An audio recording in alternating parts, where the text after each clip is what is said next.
जो भी हमने अभी तक कॉन्सेप्ट्स पढ़े ऑब्जेक्ट ओरिएंटेड प्रोग्रामिंग सिस्टम में, that is encapsulation, abstraction, so on and so fourth, उसको हम डायग्रामेटिकली रिप्रेजेंट कर सकते हैं। अभी हमारा यहाँ पे कोडिंग का कुछ नहीं है, लेकिन जब भी हमारे पास कोई भी ऑब्जेक्ट ओरिएंटेड प्रोग्रामिंग सिस्टम होता है, उस ऑब्जेक्ट ओरिएंटेड प्रोग्रामिंग सिस्टम को हम diagrammatically represent कर सकते हैं. So the diagrammatical representation of any object oriented system is known as is done by class diagram, या उसका दूसरा नाम है unified modelling language, that is UML. अब यूएमएल के भी बहुत सारे टाइप्स होते हैं, लेकिन हम यहाँ पे सिर्फ क्लास डायग्राम पढ़ेंगे. हमारे काम का सिर्फ क्लास डायग्राम है. क्लास डायग्राम क्या होता है? जहां पे आपका एक ब्लॉक जो होता है that represents a particular class. उसको देख के ही समझ आता है कि इसके अंदर क्या क्या चीजें हैं, क्या क्या डेटा मेंबर्स है और क्या क्या मेंबर फंक्शंस है, मतलब मेथड्स है इसके अंदर. देख के ही समझ आ रहा है. क्यों यूज करते हैं हम यूएमएल लैंग्वेजेस? इसलिए या क्यों यूज करते हैं क्लास डायग्राम्स? इसलिए in order to simplify the problems associated with object oriented programming system. For example, अगर आपको आपके पास एक प्रॉब्लम है, उस प्रॉब्लम को आपको ऊप्स अप्रोच से सॉल्व करना है, तो उसको पहले आपके पास वो प्रॉब्लम डिफाइंड होनी चाहिए. वो जो प्रॉब्लम होगी, अगर मैंने वो सिंपल सेंटेंसेस में लिख दी, तो उसको पढ़ते पढ़ते और उसको समझते समझते टाइम जाएगा, क्योंकि वो बहुत बड़ा होगा, एक्सटेंसिव होगा. लेकिन उसी चीज को अगर मैंने डायग्रामेटिकली रिप्रेजेंट किया और आपको बताया भाई इस डायग्राम को इम्प्लीमेंट करो कोडिंग में, पाइथन कोडिंग में या कोई भी किसी भी लैंग्वेज की कोडिंग में, तब आसानी हो जाती है. So why do we use class diagrams? Class diagrams are only used to represent the OOPS systems for simplifying the concepts that need to be implemented using OOPS approach. OOPS approach से जो भी हमें implement करना है, उसको हम पहले diagrammatically represent करते हैं, उसके बाद उस डायग्राम को कन्वर्ट करते हैं कोडिंग में. क्लियर? तो यहाँ पे जो कोई भी क्लास जो होता है, जितने भी क्लास आपके प्रोग्राम में होंगे, जो भी प्रोग्राम आप लिख रहे हो या जो भी आपको प्रोग्राम लिखना होगा, उसके अंदर जितने भी क्लासेस होंगे, every class is represented by a particular rectangle. उस रेक्टेंगल के दो पार्ट्स होते हैं. एक तो होता है एट्रीब्यूट्स. एट्रीब्यूट्स मतलब वेरिएबल्स, या जिसको हम कहते हैं data members. And another portion of the rectangle is operations, मतलब फंक्शंस, या जिनको हम मेथड्स कहते हैं. अब चाहे डेटा मेंबर हो या मेथड हो, उसके आगे अगर प्लस लिखा है, that means it is publicly available. Publicly available मतलब इसको क्लास के बाहर कोई भी फंक्शन, कोई भी कोड जो है वो इसको एक्सेस कर सकता है. अगर हैश लिखा है इसके आगे, किसी भी डेटा मेंबर या किसी भी मेथड के आगे, उसका मतलब इस मेथड या इस वेरिएबल को सिर्फ एक पर्टिकुलर क्लास ही एक्सेस कर सकता है. कौन सा क्लास? जो उस क्लास का डिराइव्ड क्लास होगा. For example, if we have two classes, class A and class B, और क्लास बी जो है that is the derived class of class A, मतलब क्लास ए के सारे के सारे फीचर्स क्लास बी में आ चुके हैं. तो क्लास ए में एक मेथड है जिसका नाम है फॉर एग्जांपल ऐड. उस ऐड के सामने अगर मैंने लिख दिया हैश, तो हैश लिखने का मतलब उसको, जो ये मेरा डिराइव्ड क्लास है, डिराइव्ड क्लास का कोई भी मेथड उसको एक्सेस कर सकता है ऐड फंक्शन को, लेकिन उस क्लास बी के अलावा जो है बाकी क्लासेस है या बाकी कोड है वो इसको एक्सेस नहीं कर सकता. This is the concept of protected.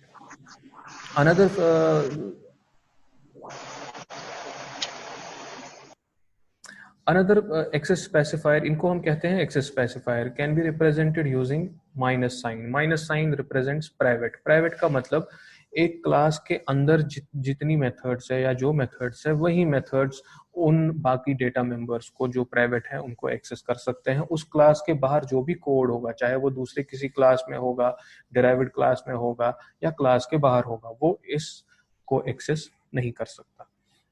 Now these signs plus hash and minus are only used in UML, Unified Modeling Language.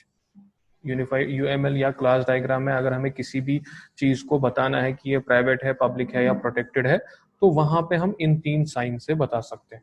लेकिन जब हम कोड करेंगे, वहां पे पब्लिक किसी को पब्लिक एक्सेस स्पेसिफायर देना या पब्लिक बनाना, उसके लिए अलग मेथड है, अलग सिंबल बना होती है। इसी तरह प्रोटेक्टेड के लिए अलग सिंबल और प्राइवेट के लिए अलग सिंबल। प्रोग्रामिंग में, पाइथन प्रोग्रामिंग में इन तीनों स्पेसिफायर्स को स्पेसिफाई करने के लिए वी हैव डिफरेंट साइंस। ये जो 3 साइंस यहाँ पे मैं बता रहा हूँ, these are used in this class diagram. अब यहाँ पे एक एग्जाम्पल है, इस एग्जाम्पल से आप समझ सकते हो कि what is a class diagram. पहले आप ये जो नीचे 2 बॉक्सेस है और ये एरोज है, इनको भूल जाओ। पहले हम एक इस बॉक्स को रिप्रेजेंट करते हैं या समझते हैं। What is this box actually represents a particular class, जिस क्लास का नाम क्या है, डॉक्यूमेंट। उसके अंदर 2 वेरिएबल्स है, one is authors, another is date. Authors मतलब जो भी ये जो पूरा का पूरा ये यूएमएल है, ये एक ईमेल के रिलेटेड है या किसी मतलब डॉक्यूमेंट के रिलेटेड है। अब वो डॉक्यूमेंट जो होगा वो ईमेल हो सकता है या बुक हो सकता है या कुछ और हो सकता है, उस चीज को इम्प्लीमेंट कर रहा है। उसको इम्प्लीमेंट करने के लिए सबसे पहले मेरे पास एक क्लास होना चाहिए, इसका नाम होगा डॉक्यूमेंट। अब हर किसी डॉक्यूमेंट जो होता है, रियल वर्ल्ड डॉक्यूमेंट जो होता है, उस डॉक्यूमेंट का एक या एक से ज्यादा ऑथर्स होते हैं। तो यहाँ पे ऑथर का नाम, दूसरा उसका डेट होता है, मतलब कब ये लिखा गया है या कब ये बना हुआ है। अब आप देख सकते हैं दोनों वेरिएबल्स के आगे, ऑथर्स और डेट के आगे माइनस लिखा हुआ है, एंड माइनस स्पेसिफाइज कि ये जब आप इसको इम्प्लीमेंट करेंगे पाइथन के अंदर या जब आप इसको क्रिएट करेंगे पाइथन के अंदर, आप ये क्लास तो बना लेंगे डॉक्यूमेंट, उसमें ये जो 2 वेरिएबल्स होंगे ये दोनों के एक्सेस स्पेसिफायर्स प्राइवेट होने चाहिए, बिकॉज माइनस स्पेसिफाइज प्राइवेट।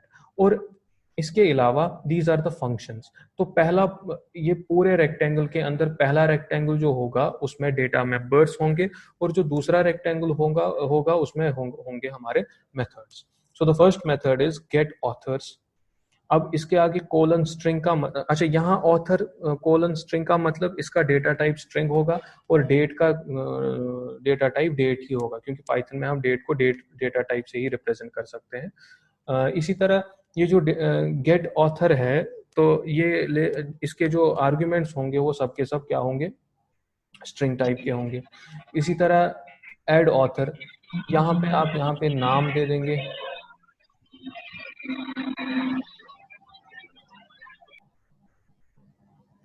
यहाँ पे आप नाम, मतलब यहीं से बता रहा है कि एक और मेथड है, मेथड आपको बनाना पड़ेगा जिसका नाम होगा ऐड ऑथर। अब नाम से ही समझ आ रहा है कि होगा क्या इससे। जब भी ये मेथड कॉल किया जाएगा, आपका यूजर से ऑथर्स के नाम और डेट लिए जाएंगे और यहाँ पे सेव किए जाएंगे, और ये रिटर्न कुछ भी नहीं करेगा। इसी तरह गेट डेट जो है, इसकी ये रिटर्न करेगा डेट आपका जो भी यहाँ पे है, और गेट ऑथर क्या करेगा, जो भी यहाँ पे ऑथर का नाम होगा उसको डिस्प्ले करेगा और रिटर्न करेगा स्ट्रिंग। तो आप देख सकते हैं इस छोटे से इस रेक्टेंगल की वजह से कितनी इंफॉर्मेशन हमने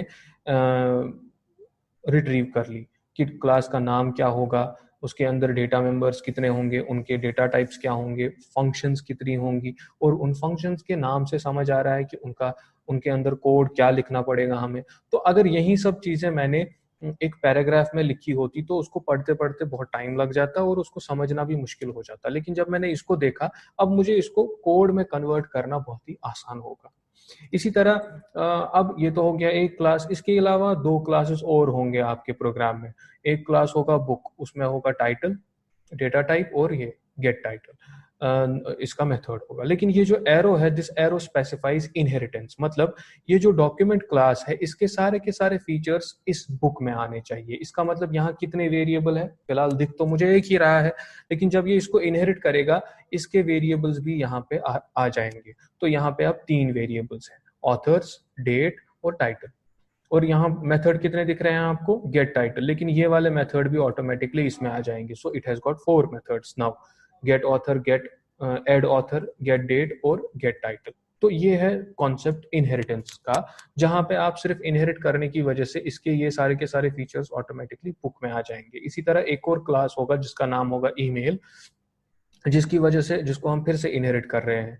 हालांकि इसके अंदर अपने कुछ 2 वेरिएबल्स है पहले से, सब्जेक्ट और टू, और इसके अलावा 2 मेथड्स है, लेकिन इसके अलावा ये सारे के सारे डेटा मेंबर्स और मेथड्स जो है वो ऑटोमेटिकली यहाँ पे आ जाएंगे। तो यहाँ पे अब 4 मेथड वेरिएबल्स है और there are 5 methods. So this is the concept of this UML diagram.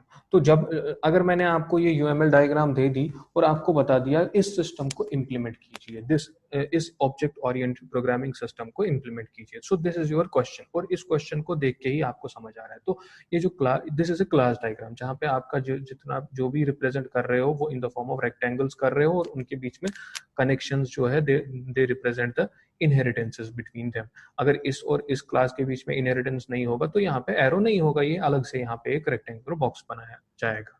सो और यहाँ पे आप देख सकते हैं, यहाँ लॉजिकली भी ये करेक्ट है।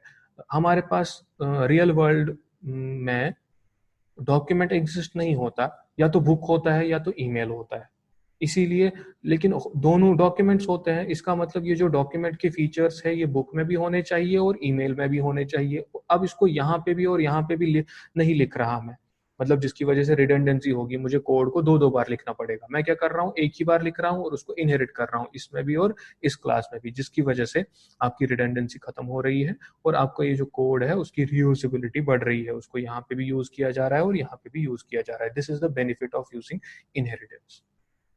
Clear? So these are some of the benefits of using UML or the class diagram. It simplifies the complex software design. मतलब अगर आपको एक बहुत बड़ा सा एक सॉफ्टवेयर बनाना है, उसको अगर आपने एक क्लास डायग्राम में बना दिया या UML डायग्राम में बना दिया तो उसको समझना आसान हो जाता है। It reduces thousands of words of explanation, जो मैं पहले से बोलता आ रहा हूँ कि अगर आप किसी भी प्रॉब्लम को अगर आपको उप सिस्टम में इम्प्लीमेंट करना है, आपको लिखना पड़ेगा क्लास का नाम ये है, उसके अंदर ये मेथड्स है, हर किसी का क्या क्या होगा, ये होगा ये होगा, इसके लिए एक बड़ा सा एक पैराग्राफ बन जाएगा, तो उसको आपको फिर कन्वर्ट करना पड़ेगा, उसको समझना बहुत मुश्किल होता है, इसीलिए वो use UML diagram. Similarly it makes communication more clear and real. It helps to acquire entire system in a view, मतलब पूरे सिस्टम को आप एक ही नजर में देख सकते हैं कि इसके अंदर क्या क्या चीजें हैं।